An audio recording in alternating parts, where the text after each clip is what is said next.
Welcome. What a fantastic crowd. Thank you all for joining us. The beginning of several new things that are going on. First off, the space, right? We are looking to brand and get this space ready for the Lavender Library, our resource and educational center. This is our soft opening. We'll have a grand opening here in a few weeks. Expect to see announcements about that, guys. We've got seats up here, please. So thank you for helping to inaugurate this space. We hope this space becomes a valuable resource for a group that desperately needs one of us. So thank you for joining us. Yeah, that worked. Help us to spread the word about it. Thank you, guys. Appreciate you.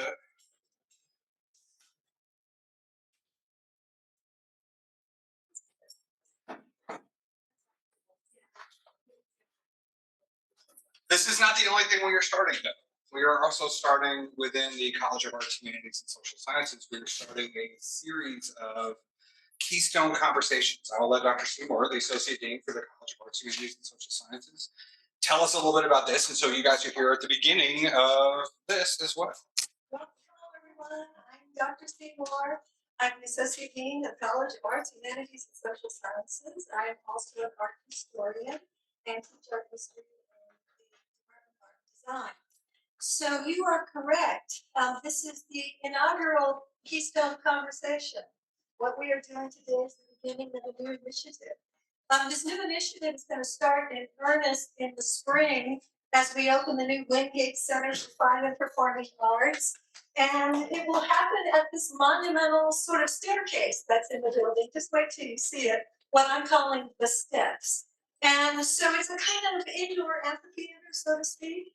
And so we will be having these X-period events during that semester in earnest. But we're having just a few of them this semester just to get started, and especially since we have such illustrious guests that we wanted to welcome as well.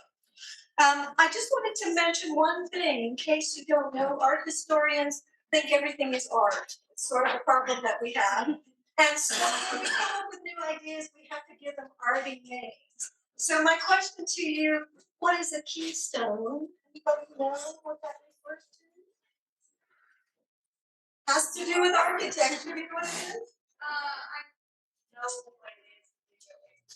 What is it? I'm going to go get it. It's probably a stone that like you collect it and you put it together and then you put it in the door. Okay, so you're absolutely right. In the back?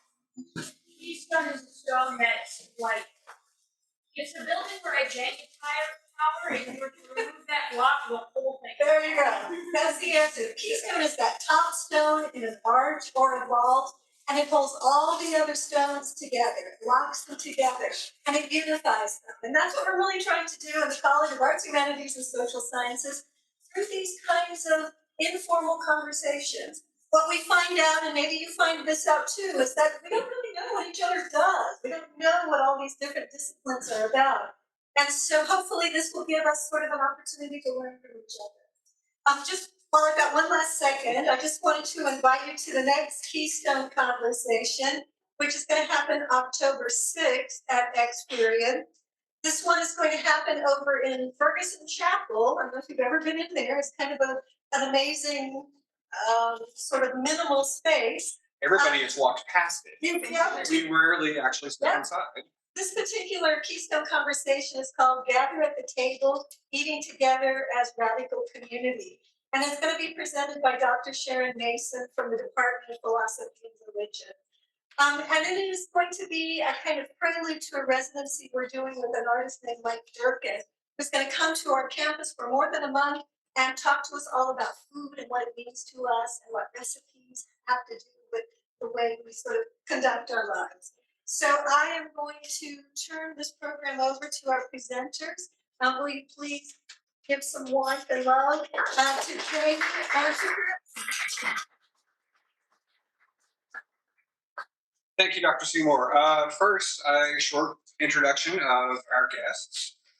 Chris Gray is a senior lecturer and program director in community music at the University of Aberdeen and the artistic director of Scottish Opera's youth company.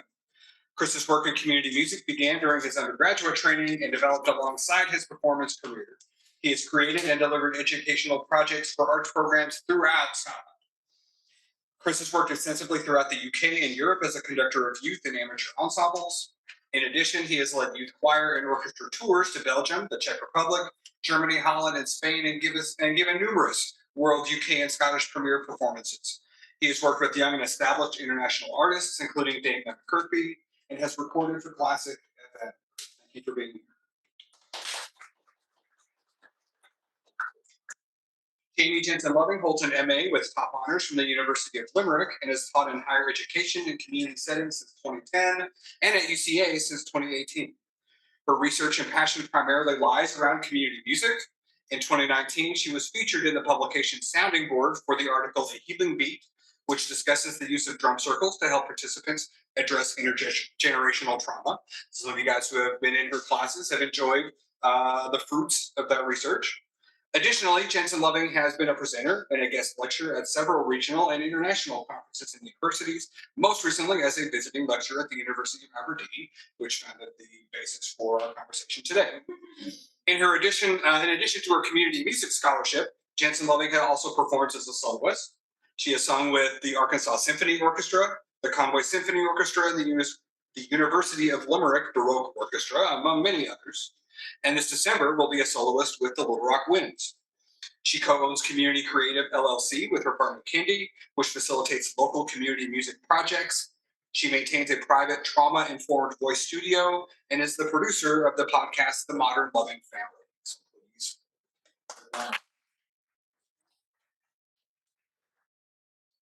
So your work, both of your work in this area, developed out of the work that you put into a collaborative course together.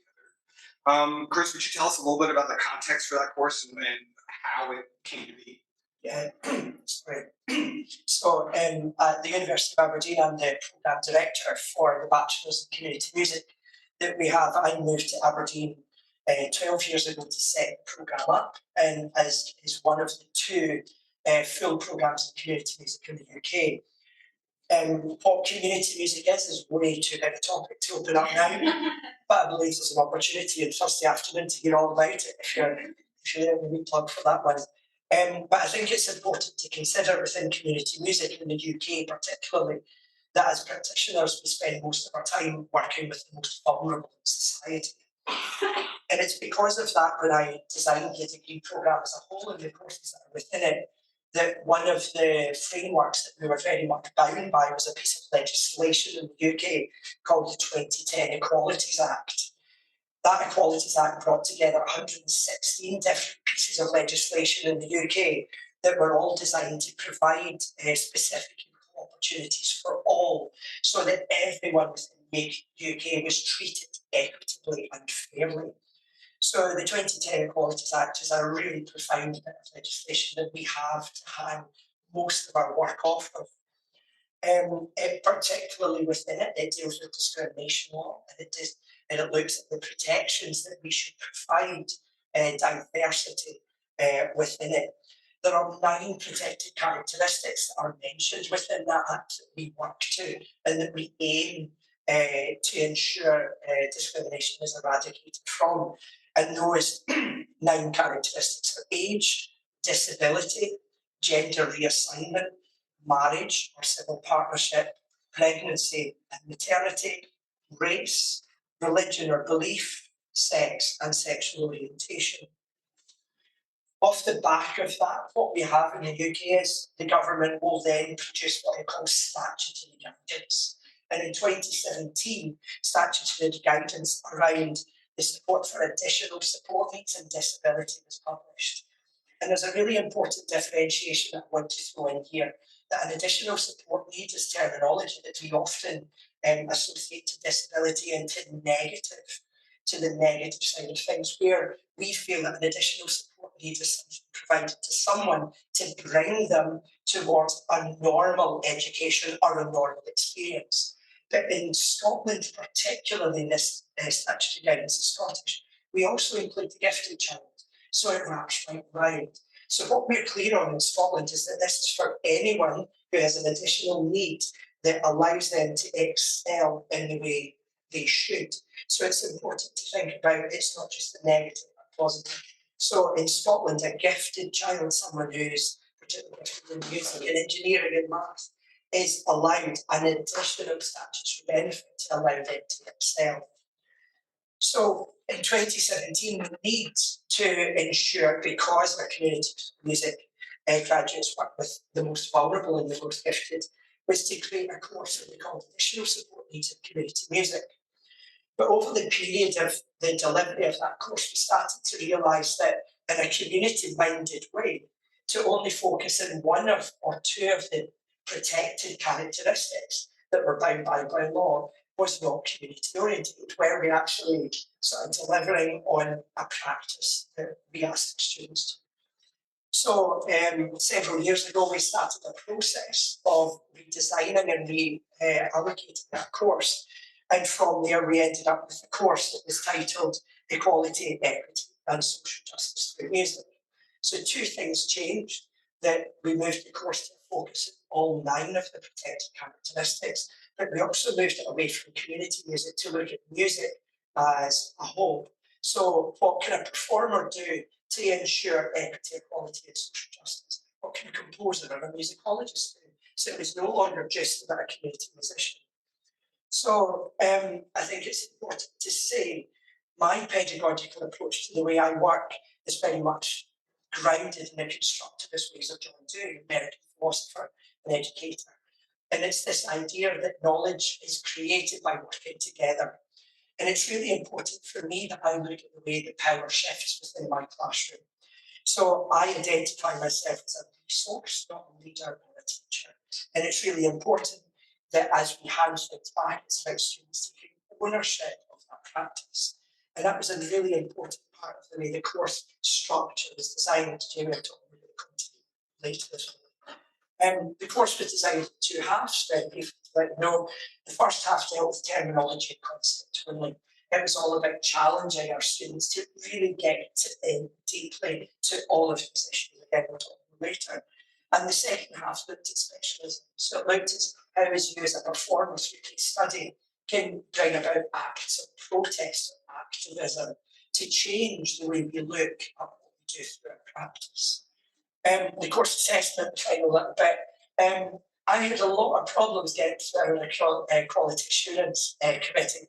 I persevered and I thought, us Scots were stubborn. So I thought, but the assessment was, we asked our students to respond in a way that suited them to the question. In the assessment, we asked you to respond as an activist to a concept or concepts covered in this course through your own musical practice. So we really threw the gauntlet down for our students to not just write an essay about a feature, but actually to act and bring about protest and activism through the knowledge and understanding that they gained from the course. And so what that ended up being is, if you were a composer, you composed a piece that related around activism. If you were a teacher, you came up with a lesson plan that involved music as activism. You were an activist within your own classroom. And so we had lots of different mediums and ways that people responded specifically to their own field study. Jaimee, how did you get involved with this course? Well, it all started at a conference when Chris and I were sitting at a back table whispering to each other about how we disagreed with the presentation. That's where my friendship was forged. I met Chris in 2019 when my partner Chrissy and I attended a community music conference that Chris was actually hosting in Aberdeen. And then I ended up running into you again in 2019 at Fort St. John, which is like, there's a community music conference there that happens every year, so you're around research. And Chris and I got to talking because we had some, how shall I put this, difficulties. I'm trying to make this as neutral as I can. Difficulties with some of the things that were being presented, because we were like, this feels very colonialist. And it doesn't feel like we're really integrating. It feels like there's a lot of intervention happening here. And as community musicians, we sort of resist the urge to intervene. We are there to facilitate. We are not there to intervene, right? So we kind of bonded over that, and then we bonded further during the pandemic as part of a happy hour that happened on Zoom every Friday. That usually started out with just us hanging out, but always ended up in some like humongous philosophical discussion.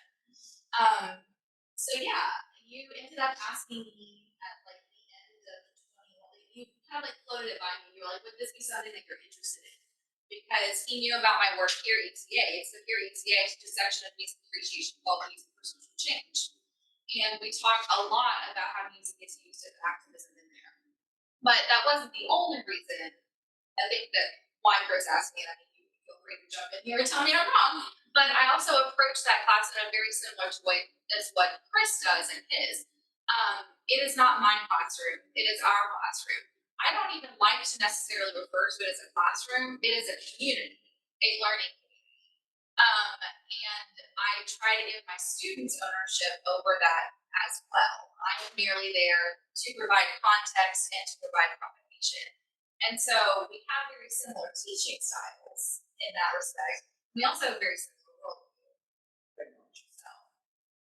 I think as well, if I can add on to that, is I knew it was very important for my students not to just understand a Scottish or a British context.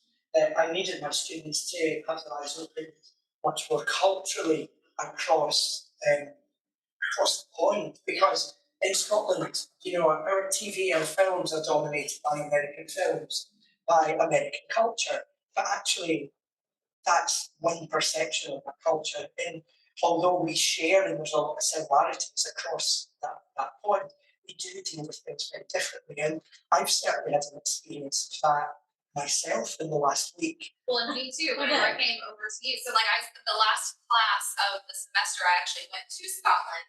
And I remember I was at your house and I was like, oh, I'm gonna have to take another shower in the morning, so I'm gonna have to fix my hair. I'm so sorry for your water bill. And you were like, what are you talking about? And that's at the moment where Chris had to explain to me, I don't have a water bill, Jaimee. What are you talking about? You can take as many showers as you want, it's fine. It's not a big deal. And then in Scotland, water is a human right, so we get it for free. But I suppose the flip side of that is that I spent a week in Memphis last week, and last Wednesday night I went to leave my hotel to go for dinner and was actually told to go back to my room because the city was in lockdown. You know, to then follow the news to find that two of the shootings that took place were within a kilometre of where I was staying. Something I've never experienced in my life before. So we are very desensitized. and these are experiences that I knew bringing Jaimee into the course would allow us to explore that on the outside it appears that we live very similar lives and we adhere to very similar ways of living. Actually, there are huge disparities in there that I felt having another voice in that course would allow us to properly explore. And this idea of space, right, makes Jaimee's class a perfect one to do in a learning community, like the ones that I run and we try to establish here in the residential colleges. I think it's important though that we step back, right? So during your collaboration, you sort of discovered and came upon this idea of safe spaces versus brave spaces. But can you define what those terms are? How would you define those? Definitely. So first off, yeah, I'm trying to spare Chris's voice a little bit because he's sort of struggling with it here. So who has heard of the term safe space? Just a show of hands. There should be a lot of hands back. Yes. Who's heard of the term brave space though? All right, so less. So safe space is something that I think that we are all used to, and just a basic definition, a safe space is inclusive of all lived experiences, including amongst others, races, sexuality, and genders. In the establishment of safe space, participants honor each other's experiences and opinions and respect to achieve a place of growth or understanding. And then I have a list that we go down with the students that we developed that includes things like practice wait, which stands for why am I talking? Or why aren't I talking? Because sometimes our silence speaks more than what we actually say, right? And then a few other things on here. Use I statements. Only speak from your own experience. Do not assume you have the right to share others' opinions or stories. Confidentiality. What's said here stays here. However, what's been learned can go with you out into the world. So we sort of had, as we were preparing for this talk, we began talking about how we moved our space from safe space to brave space, because there is a shift in that, right? And so we came up with the following definition for brave space, which is a brave space is inclusive of all lived experiences, including amongst others, races, sexuality, genders. Everyone in the space acknowledges that there must be discomfort due to the exploration of topics that are challenging and or divisive. In the establishment of brave space, participants honor each other's experiences and opinions with respect to achieve a place of growth or understanding. So it's a subtle difference, but it's a rather big difference. And I think that the way that we approach the course helps move it from safe to brave. Do you want to talk a little bit about that kind of pivotal moment, or do you want me to take that one? I think for us, one of the things that as we went through the course, so it is important to say, we were in 2-hour lectures. Yeah. So it's standard for me to be working to a 2-hour, and we were working on Zoom. Yeah. Because of Jaimee's participation in the course, but also because of the dreaded C word, we were still working online even earlier this year in the UK. But gradually, as we went through that process, the activities that we used not only allowed our students to share in a way that was appropriate, but allowed us to share and allowed us to develop a vulnerability in the classroom that then encouraged the students to open up their vulnerability, and almost in a spiral cyclical way, one fed on from the next. And the activities that we explored through that process, and the way that we explored them, and the activities we used, particularly on the final day, allowed us to get to that point where we were able to not just challenge, really profoundly challenge our students around their views, but they were in a position to challenge us on our views. And there was a lovely shift for me, particularly in the last day, where I moved from being a resource to a participant in a discussion that I think we've learned as much from as from what they learned from, in very different ways. But there is this thing, I think, for most of us that we share, that our learning is as important and our vulnerability is as important within those settings as it is for our students. Because it's what allows us to say to you, you will continue to learn more and experience more. Yeah. So one of the activities that I did was an activity from Peggy McIntosh called Unpacking the Invisible Knapsack. Some of you have seen some nods of understanding. So just to give you an example, these are some of the questions that I asked students. So they would respond yes or no. I can, if I wish, arrange to be in the company of people of my race most of the time. That's something that I think probably a lot of us take for granted. We've never actually sat down and think about this. I can go shopping alone most of the time, pretty well assured that I will not be followed or harassed. That was a watershed moment for our male and male aligned students, because our female and female aligned students began to talk very openly about all of the steps that they take when they are out alone, especially at night.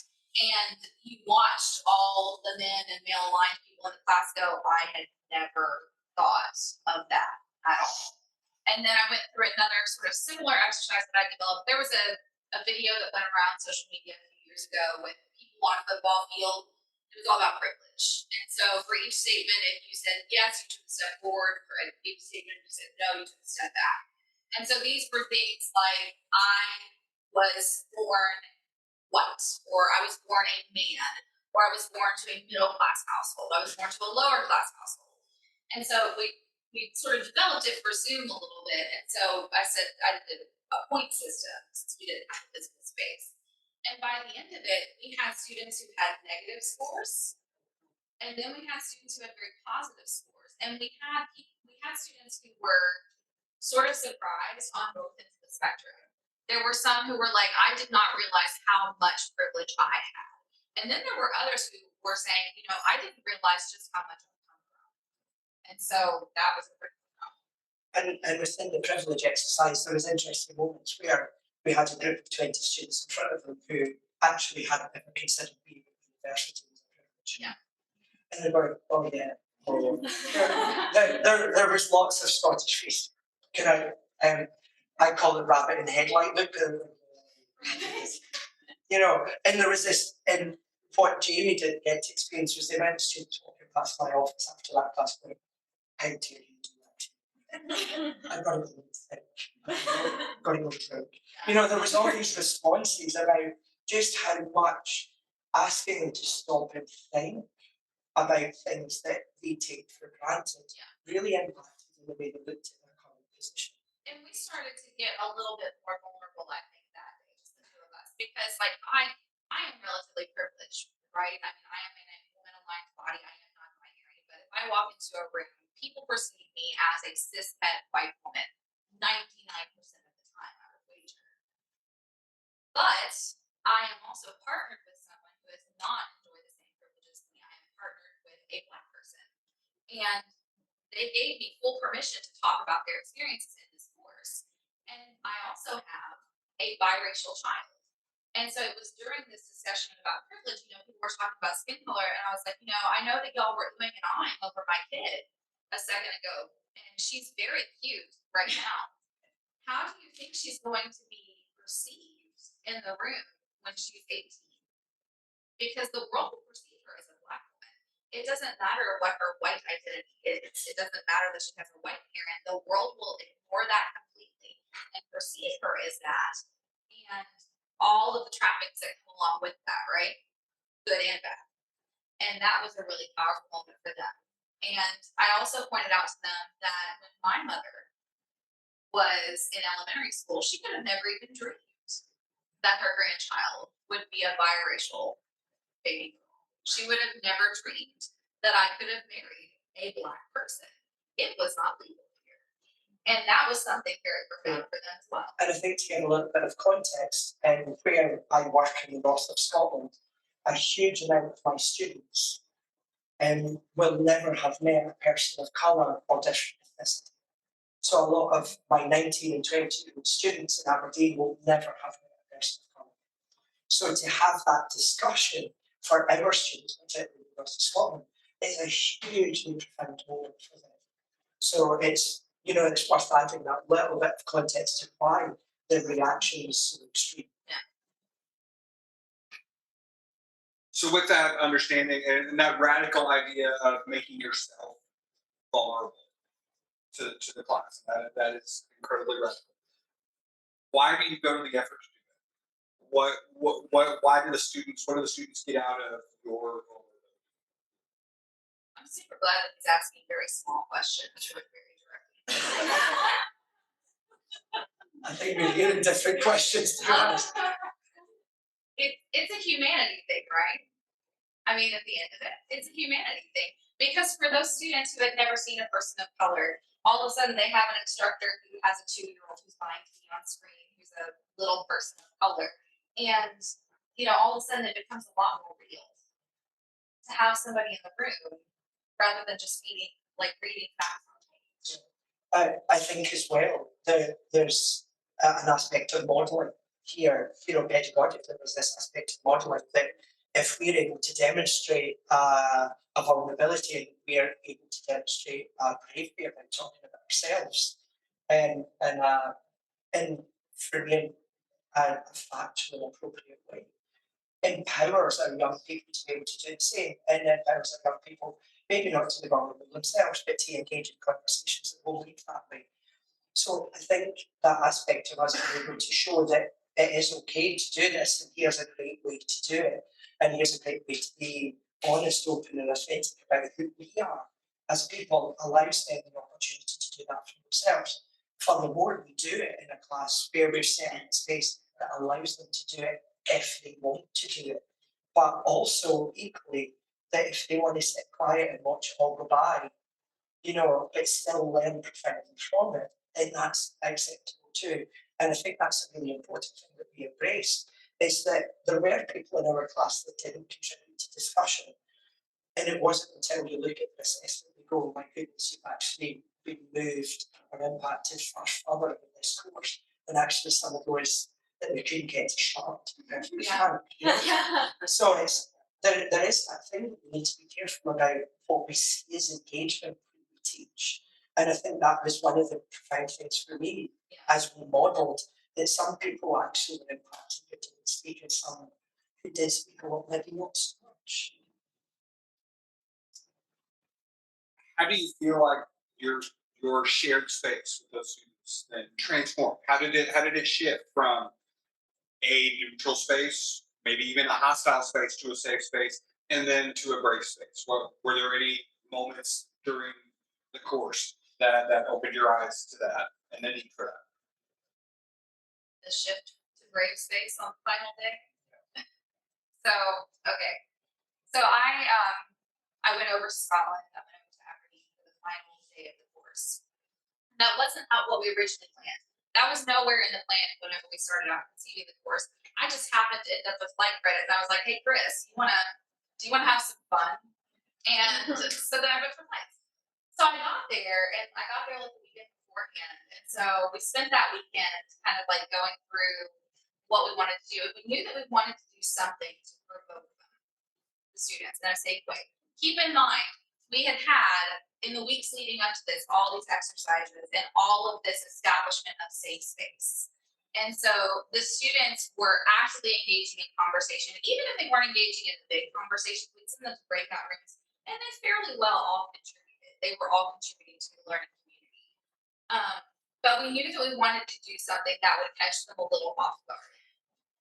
And so at the beginning of that day, I stood up in front of them and I said, I'm going to set forth an exercise for you. Your job is to, over the course of the next few hours, tell me my gender identity, tell me my orientation, and tell me my pronouns. You can ask me any 3 questions where I can respond yes or no. There you go. And the look of sheer panic that set in on their faces was glorious, frankly. But they also knew that like this was a safe environment to do that in, right? And so even though they were kind of like, as I started kind of walking around the room, because we had set forth another activity for them running simultaneously, I started getting questions. So like there was one who asked, well, do you identify as mother? I said, well, yeah, absolutely. And then there were a couple of others, they're like, well, how does your partner identify? And I was like, well, that's a complicated question. I can't really give you a yes or no to that one. And so it eventually though, the questions started dying out.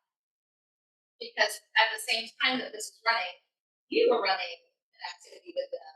Do you want to talk a little bit about that? So that was the afternoon activity, wasn't it? So No, the one in the morning where you're having to watch the TV list. oh jeez. So I forgot about that one. So I can't remember the name of the clip. No, but I think it was really important. Yeah, so in the morning, I had this little clip that I showed them, and it was 6 men in a room, and the whole premise was that 5 of them were straight and 1 was gay, and they had to work out in the room who the gay one was. And so they would vote each other off the island. There was discussion in the room, they were all allowed to ask questions, prompt each other, and then every now and then you had to vote someone out. And it was a 2020 video. Yeah. So you laugh, you might in your head, you go, yeah, that must be like 2000.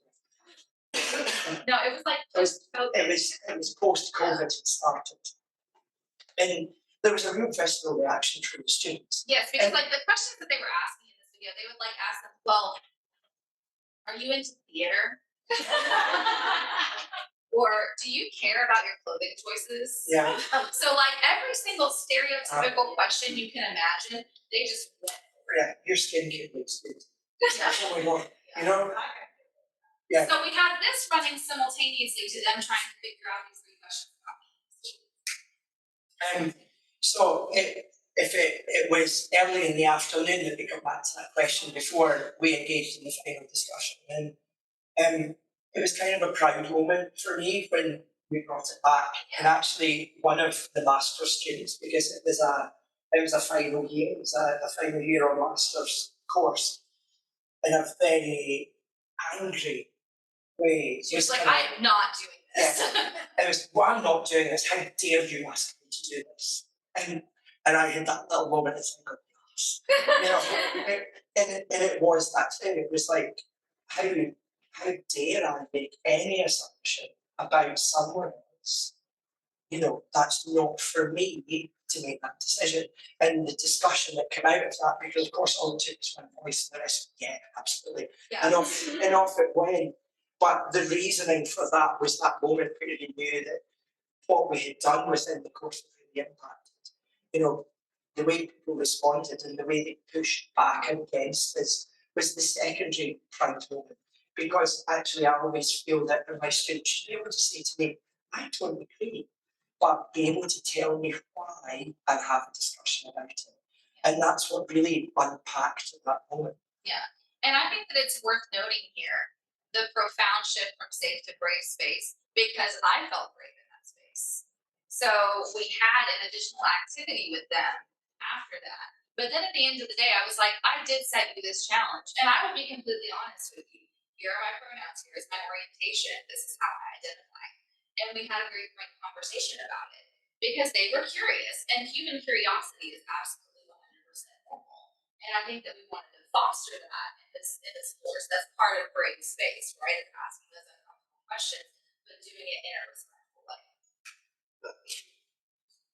Chris, thank you for being the vulnerable one in this pond. And we appreciate that. Yeah, and any comments that you want to make about being vulnerable in this space? I suppose, Well, we had a bit of a conversation about. Oh, absolutely. So it's a really interesting thing is that I'm going to take a little sidebar for a moment. Is a big part of what I do out with my job at the university and my conducting career is I often go out and I talk about diversity and I talk about equality, equity and social justice.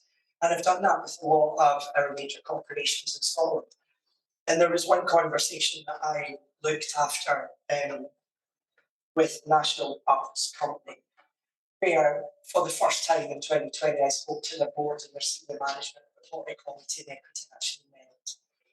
And I took about 45, 50 minutes to unpack very slowly a lot of these terms, and we talked about privilege. And I feel that I fostered safe space because of what happened, because I got to a point in the discussion where I said, okay, any questions before we have a break? And a hand went up. And it's kind of, yes. You know, I was up for it. And said, yeah, what's your question? How dare you, was the first one. How dare you as a straight white man sit here and lecture us on this? And I was like, oh, right, okay, here we go. And I just smiled. And it was like, no, wait a minute, folks. You know, you have made a terrible assumption. You know, and in Scotland, I'm known as a triple threat. You know, I identify as queer. I have a registered disability, and in Scotland, I'm from what's called a 7D5. That's a page that interests me. You know, 7D in Scotland is the Scottish Index of Multiple Deprivations. So I was born and I grew up in the lowest 5% or in terms of poverty and lifestyle in Scotland. So, and that's protected. My experience coming from poverty is protected and allows me additional guidance which gets me to where I am. So I said, so how dare you make an assumption about what you see? Just because I'm a bit rough around the edges and clearly don't have a skincare routine, you know, doesn't mean to say that I don't identify in certain ways. We are working on the skincare routine, so please nobody. I'm saying nothing to that one.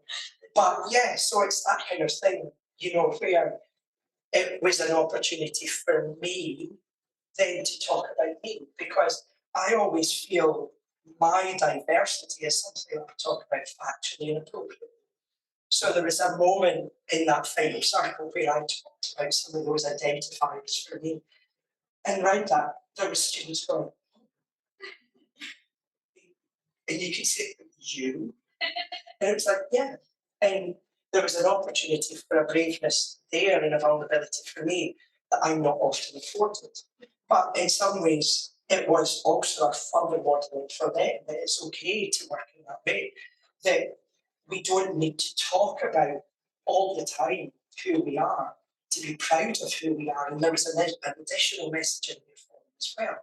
I'm just Chris who's a bit rough around the edges and swears too much out of so today I was so proud. Just not sworn yet, dropped a ball. I'm impressed, honestly. I know, right? So it's that interesting thing that you can live that different experience, and I think that's another reason we work so well together. Yeah, Because I'm totally the opposite. I'll walk into a room and go, I'm gay, everybody, welcome. So, and that's fine. That's just who I am. That's what my personality is. But we had a really interesting conversation in prepping for this, because what we initially wanted to do is we wanted to do that final day exercise with you all. But then Chris was like, well, but I want to protect you. Like, I need to be vulnerable over here. And then we began to unpack, because I felt 100% totally comfortable being absolutely vulnerable in that space over there. And then over here, we had pause. And I think that that's a really profound thing too, right? And I think a lot of that pause was, have I had enough time just with students this morning to prepare you to understand that journey that you went on, for you to come out the other end and go, actually, you shouldn't ask me that.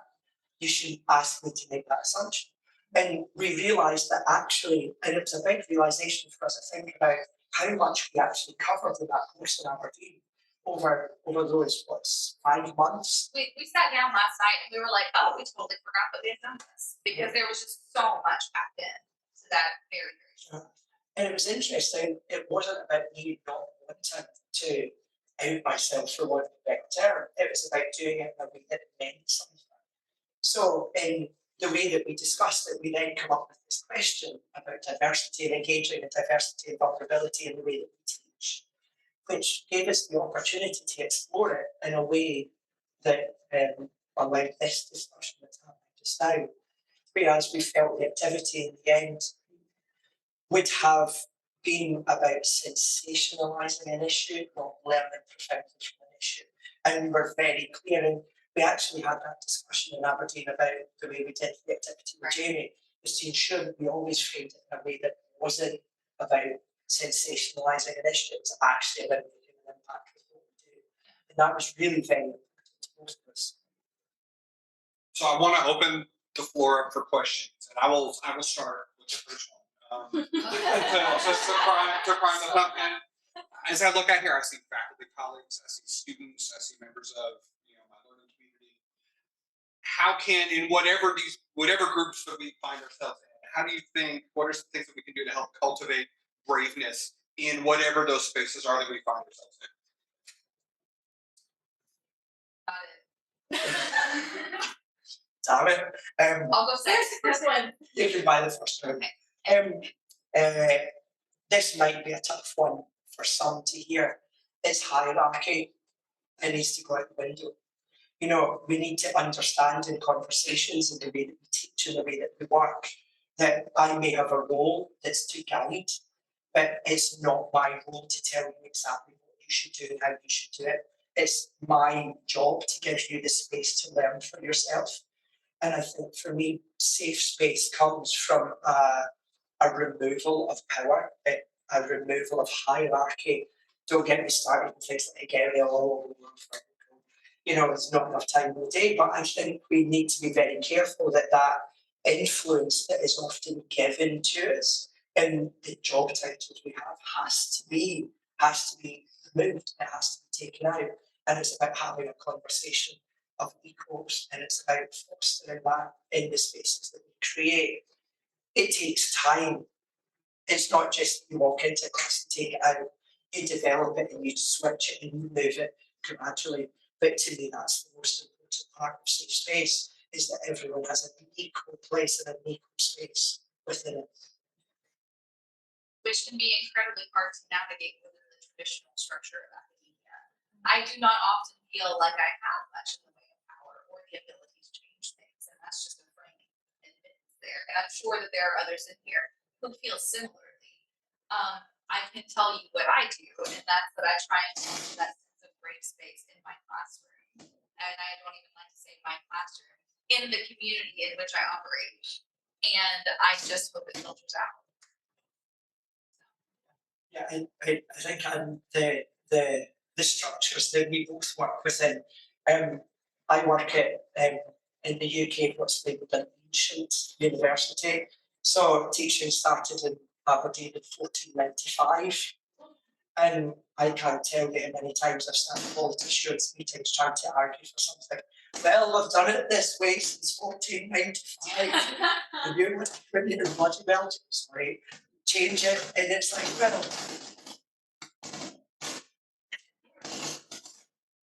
It got crafted. I know, I said that here for one time. you know, Lord Elphinstone that found it got in the way there. But that is still, believe it or not, something I have to tackle. You know, I still have to tackle my management saying we've done this for 500 years. Why did you have to go against this? Why do you have to push the buttons? And I think those structures, we can't change them, but we can learn to fight them and work with them. And this course, so you know, took 3 years before we taught it the first time to go through the hoops and the changes and discussions about language and assessment to get where we got. It's now a course that we want to roll out to all of our school, you know, across all the languages, literature, creative writing over the next few years. And it's like, oh, but you didn't like it last year. Let me talk about that for a moment. And yeah. I know that we're opening the floor for questions, but I have a question.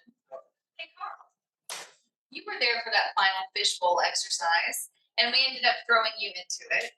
So, how did that impact you? What did you take away from that experience? And should we explain the fishbowl real quick to get some context? Yeah, so a fishbowl discussion, it's a way of debating. So you have 4 chairs in the middle and a crisscross, and then you have a circle of chairs around, depending on the number, maybe 2 circles. We've had what's called an open fishbowl, which meant that only 3 of the inner 4 were filled at any one time. You throw a question in for discussion and the first 3 kick it off. And then when someone feels impassioned to get in there, they go into the empty chair and someone must leave the discussion at that point. So there's always 3. But it's a democratic approach to discussion. The question that we set there was a very big question in fairness. We went through a social justice timeline that was not exhausted by any stretch of the imagination, but we just highlighted a few landmark civil rights cases here in the United States as well as in the UK and pointed out some things. So we started off and you and I chose a couple of dates that meant a lot to us. And so I chose Virginia versus Lubbock because without that I would not have my family. And I pointed that out to them and they were again shocked by this, and then you pointed out in 2020. the flip side that in Ireland in 2020 was when same-sex marriage became legalised. In Southern Ireland. Oh, Southern. But that was a major one for so many of our students because in Scotland and England that happened 20 years ago. So the fact that it's still been in COVID times, and the way I put it to them, you know, there would have been people who died without the legal right to marry a partner because of COVID. And that struck a lot, you know, and your example struck a lot of our students profoundly because that was comfortably within their parents' lifetime. And they also, some of the things that the students latched onto were Roe v. Wade, and also a lot of the anti-LGBTQ legislation that has come specifically through Arkansas. Because for a lot of them, they don't know anything about Arkansas. When I was living in Ireland, I would get into a cab and they would ask where I'm from, and I'd say Arkansas. They'd go, oh, Bill Clinton. And that's like the extent of knowledge about Arkansas. And so I had to really explain, you know, this is the legislation that comes through. This is what it actually means when you are living here. And it is a vastly different experience. Again, we've already talked about this. You would not think that there were all these cultural differences. I mean, we share a language, we share a common history, but we have definitely deviated in ways. So throwing that back around, we did this visual exercise and we warned Carl of this over lunch. We're like, if we need to, we're going to throw you in there. And we ended up needing to because we had a lot of students in our class who were very vocal, and we noticed that the men and men aligned in the room actually weren't, they had just stopped talking by about midday. And so we wanted to have a male perspective in the room. And so that's when we threw you in. I was glad to share my perspective, but I mean, because having white guys shut up actually was nice for a change. It was great. I'm a big fan of quiet. My mom always told me I have 2 ears and 1 mouth, and so I should do twice as much listening as I do talking. But again, when I come into a room, the privilege that I bring into that room allows me to be a lot louder than I would normally be. Take up a lot more space than I normally do. So it was interesting to get in and have bombs thrown at me, right? Have to defend my own privilege, and and apologize for it sometimes, right? And work to show them that I'm working to actively dismantle some of those ways that my privilege oppresses the people around me. In ways I think that was surprising to myself.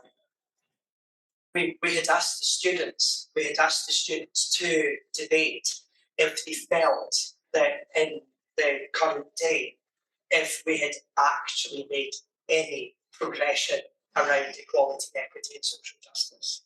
So we actually asked them. Having that timeline. Yeah. So from 56 was the first day that we gave them, have we actually made a difference?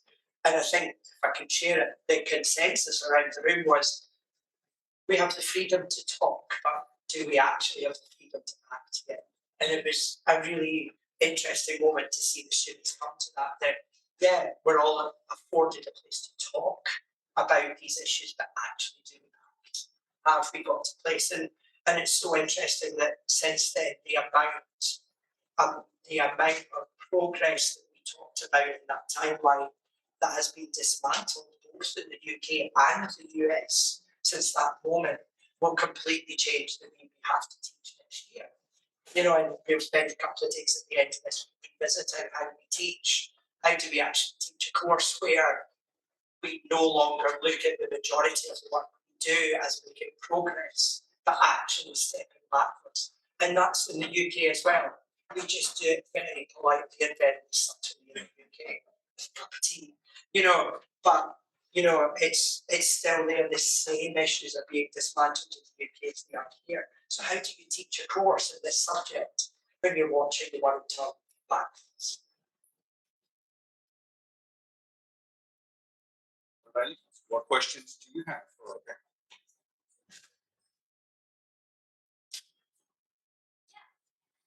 So my final plan in my career is to be a high school history teacher. And as we know, censorship is a really big issue right now. And teaching truthful history is very scary to a lot of people, especially in the South. So what is the best thing that I can do as a future educator to still teach diversity, even though it's going to be attacked, basically, in my curriculum? I think for me, there's a little change of language, which is not that you teach history, but you provide a space for your students to learn history. And I think by turning that language round, it takes the onus off of you and allows the students to discover history for themselves. And that's a big thing for me, is that when I go into classes, particularly on certain subjects, I don't necessarily know what's going to come out, and that I find so exciting. Because I don't know what it feels like to be a 19-year-old today.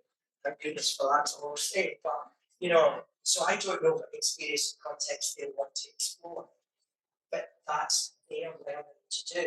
And if I go all the way back to the start, where I started, see yourself as a resource. Give them the opportunity to discover that history for themselves. And think about pointing in the right direction, providing the right resources to do that. I think sometimes as educators we see too much sitting on us in terms of content rather than seeing process set for us. So I think the process we take through rather than the content we teach them. I often say to my colleagues, I teach. One of the things that I do at university is I teach other lecturers, new teaching fellows as they start teaching, and the thing I say is, deprioritize your content, focus on the skills you want to have, and then use your content to teach the skill. Then you do something very powerful, because no matter where they are the rest of their life, they have the skill to find it. So I would say there's a lot of creative language there for you about what you're teaching and learning skills.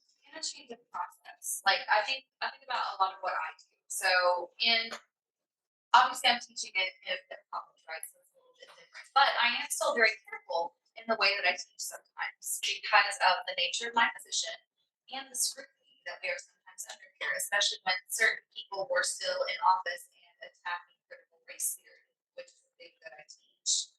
And so what I have turned a lot of what I do into, we've already sort of hinted at this, is that I ask you all questions.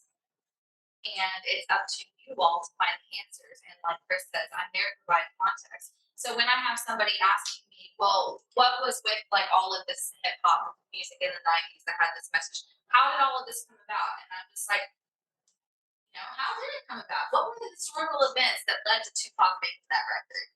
And so that's when they start to dig a little bit, and then they get into the Reagan administration, and they get into all of these different policy changes that allowed for inner city life to develop in that way.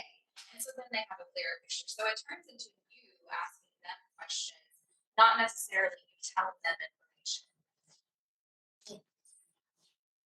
Yeah. Okay, I'm planning on going under and doing my master's here. God bless you. And I was, I'm worried about the fact that they're banning left and right, constantly banning books. And I'm worried that the banning books that I grew up and taught me a lot about myself, like Lucy Jackson, all those books, they taught me a lot about myself and about the people around me. Yeah. So like, I'm worried those books are slowly going to start dwindling and we're just going to be left with the Bible. Which is also a banned book, coincidentally, but I still have it there. So I couldn't tell you, I can't answer that question because the Equalities Act 2010 stops the UK banning books. We have legislation that means we can't ban a book. We can classify a book, but we can't ban a book. So I think though the thing I would say is that for books that are banned, think not about the content, but the message it allows you to explore. And then see what books are not banned that allow you to explore the same message. And it's that same thing about process and product. Look at the message you want to get and see where you can teach it. We were talking about a woman called Judith Sachs the other day, and it's a book that I'm constantly criticised for using because, oh my goodness, it was written in 1986. And as an academic, she's using more up-to-date text. And it's like, yeah, but there's no other text kicks off discussion like that book. So that it's not necessarily the book itself, it's what the book makes us talk and think about. So if you have the misfortune of a book being lost in that way, which I'm not advocating for in any way, find a book that lets you teach the same message, would be the way I would approach it. And also provide the context for why that book was banned. Also, the question of like history, they're removing history from the curriculum. These days, But are they removing anything? I mean, you guys all have the internet.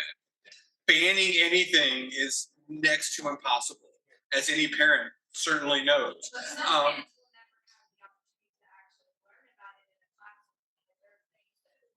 I think that that's a really good example of how we have to decolonize learning, right?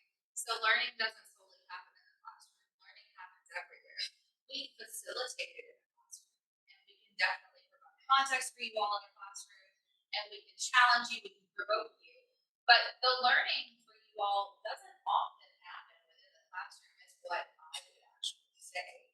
It's when you go out into the world and you take what you've learned in the classroom, and then you begin to contextualize it in real life situations, because what's happening in the classroom is not always real life.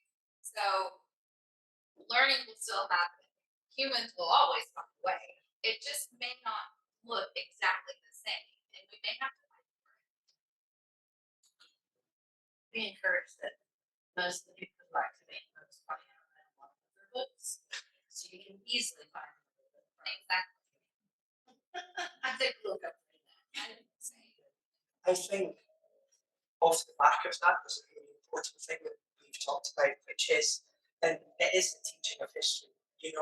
It's in the UK now we have no one who is still alive that fought the Second World War.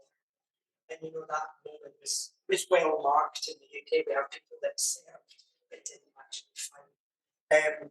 And I know, for instance, I do a lot of pastoral work and mental health support work. And, I have a lot of young people that come to me to talk about coming out, and they talk about, and I will talk about my experience.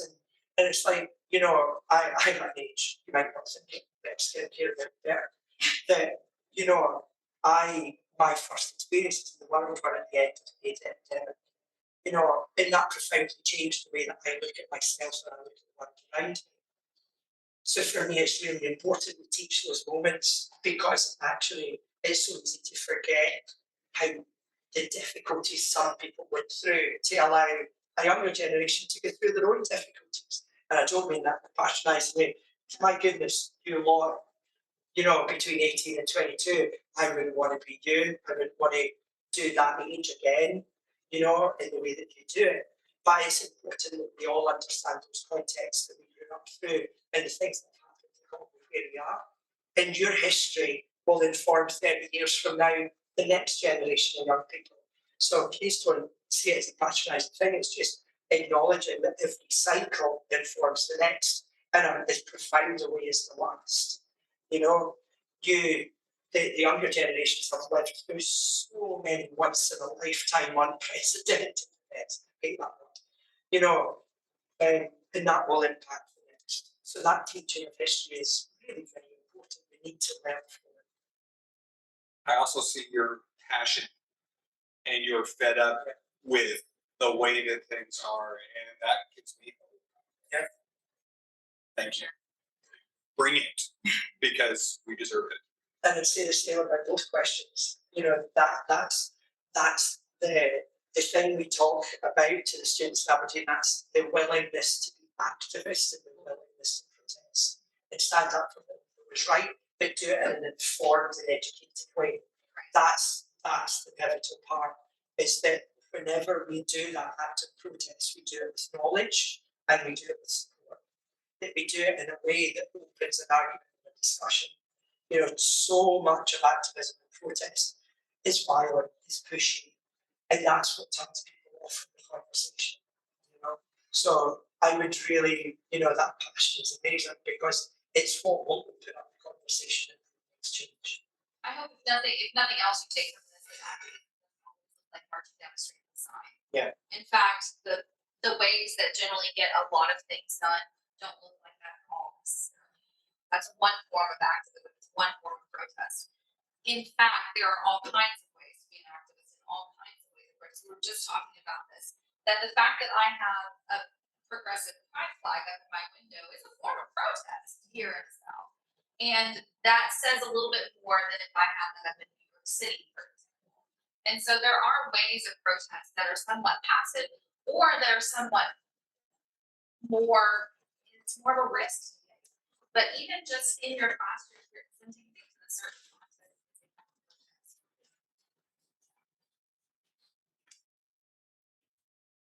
Thank you guys. It's been a wonderful.